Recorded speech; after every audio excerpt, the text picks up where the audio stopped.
The Okanagan Sun get off to a good start in this one. Marcus Fisher on the first play of the game is picked off by Jesse Warawa, and he marches it in for the early score just 20 seconds into the game, and it's already 7-0.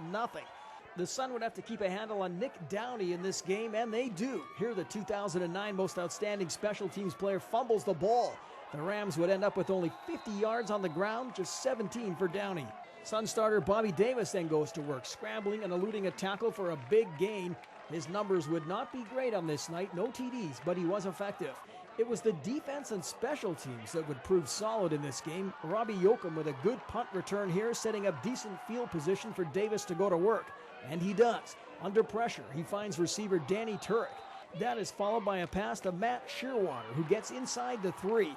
And then Torrey Tarkin finds a big hole for the Major, 14-0 through one quarter. In the second, the Rams try to get something going. Fisher to his favorite target, Griffin Bullock. He would end up with 124 yards on the evening. And then threatening to score, Fisher is picked off again by Warawa, and that would be it for Fisher, who is yanked in place of John Ellingson.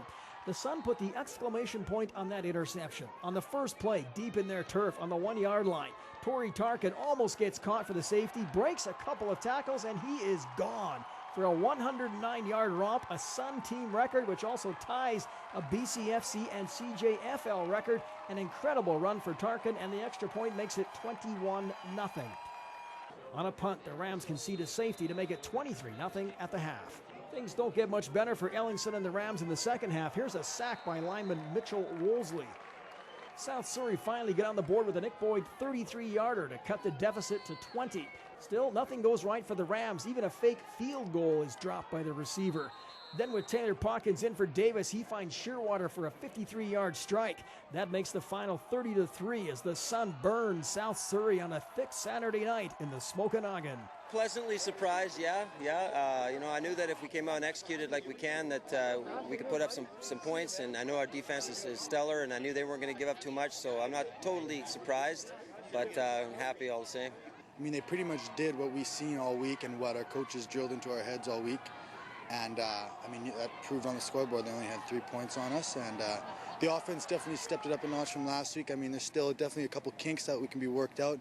But on the whole, the offense did a lot better. And special teams also was really good. Nice punt cover, nice kickoff cover. I mean, we didn't have too many big returns from them at all, I don't think. So overall, as a team, we've definitely improved from last week. But there's still a big hill to climb. Bobby played well. With all the pressure, he definitely got away from the pressure and still delivered the ball. So he definitely kept his composure and kept leading our team. And Pawkins is still trying to fight and get that starting spot too. So you saw him at the end. He's got a nice throw. So who knows? They're both getting better. Up next for the Sun is a tough game Saturday night against the Vancouver Island Raiders in the first of a home-and-home series against the defending champions. The Raiders are coming off a 54-3 shellacking of the Chilliwack Huskers. We know they're just going to be bigger, badder, and meaner than the team we just played. And we're going to have to up our game. We're going to have to watch extra film. We're going to have to practice extra hard to get the job done. And that's what it takes to win a championship or just win the game. You got to put the work in if you want results. And that's something this team's really starting to learn.